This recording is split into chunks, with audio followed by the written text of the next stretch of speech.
What's going on YouTube? I'm excited to bring you guys this video. I know I've been gone for a really long time, but we're coming back on our content journey. I've been busy with the house, got good future plans in barbering going on, wrapping everything up, trying to get it all together.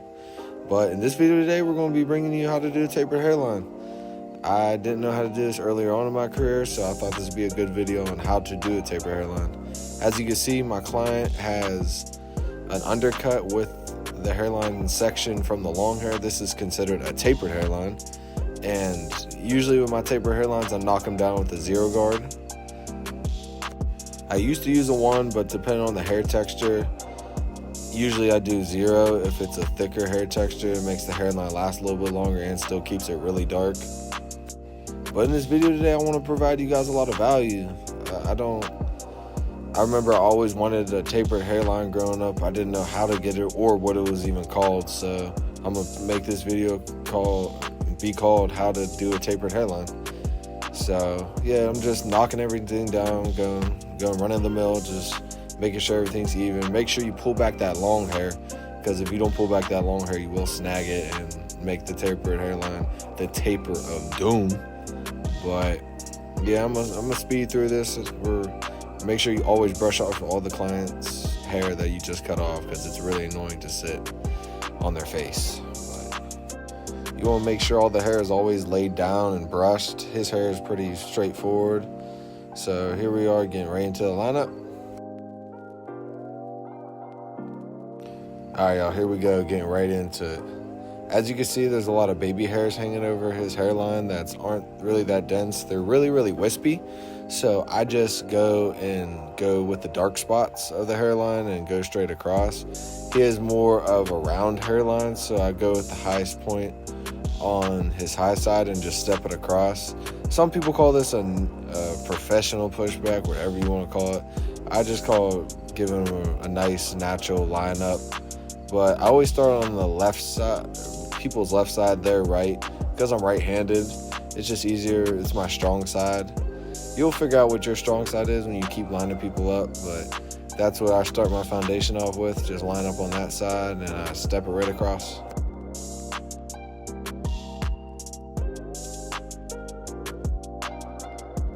You want to make sure you're keeping that right side of your blade upright. Every time I would do this, I would always angle my blade down, because I wouldn't want to push him back all the way across. But it's good to keep it straight or even slightly down so you don't push him back.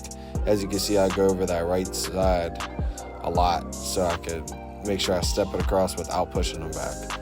But let's talk about the tapered hairline. Why the tapered hairline? So for the tapered hairline, it preserves your hairline, one. And when you get braids, locks, any hairstyle, when you have long hair on top, it doesn't pull back your hair, and it gives for a way cleaner look, so you could have that really sharp, crispy look with the really long hair.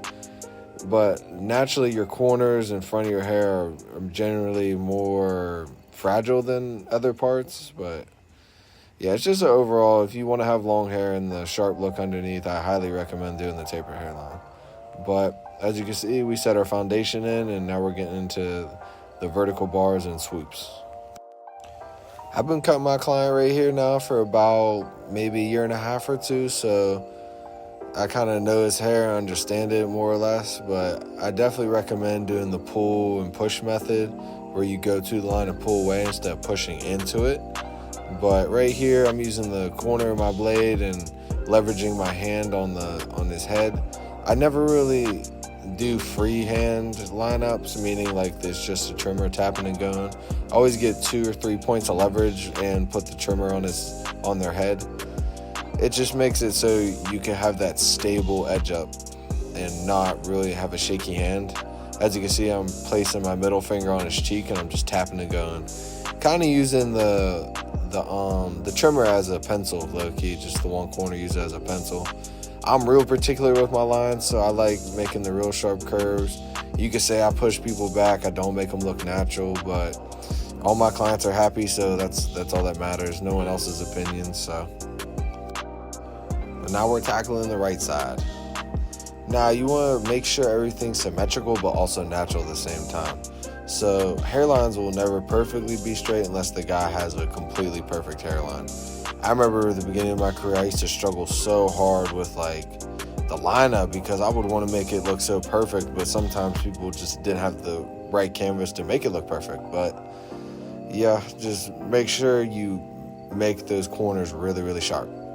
If you can make the box really sharp in the corner, everything will piece itself together.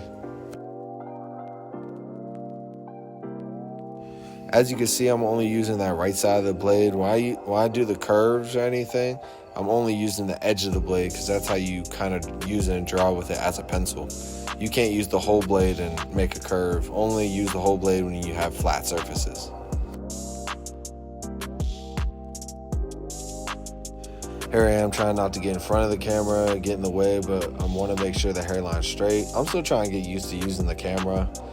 I feel so dumb when I use it, but we're going to try to record at least one tutorial a day. So yeah, we're going to be in the camera just a little bit, but these videos will get better. We're going to build a following. Right now we're at 15 subscribers, so it's a start. I didn't tell anybody about this channel, so if you found this channel, I definitely appreciate you watching all the way through this part of the video. And it means the world to me if you can like, comment, subscribe. I'm trying to blow this channel up and build a little community on here.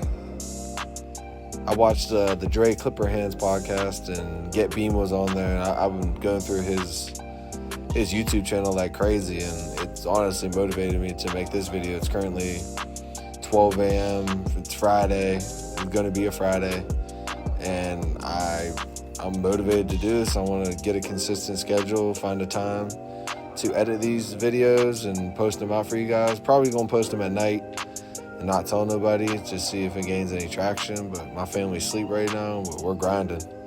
Just like this hairline, we're putting in work right now. As you can see, that boy getting crispy.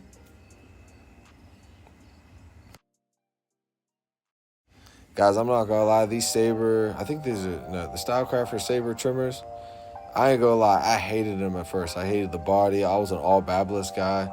I did not like these at first. Then I started using them to debulk and do all my utility work with my trimmer. But I ain't gonna lie, they're A1. I switched up the blade. I got these I bought a different blade for it, and they hit like crazy. I took it apart one time, put it back together. It's the sharpest blade I ever used, and I'm never gonna change it.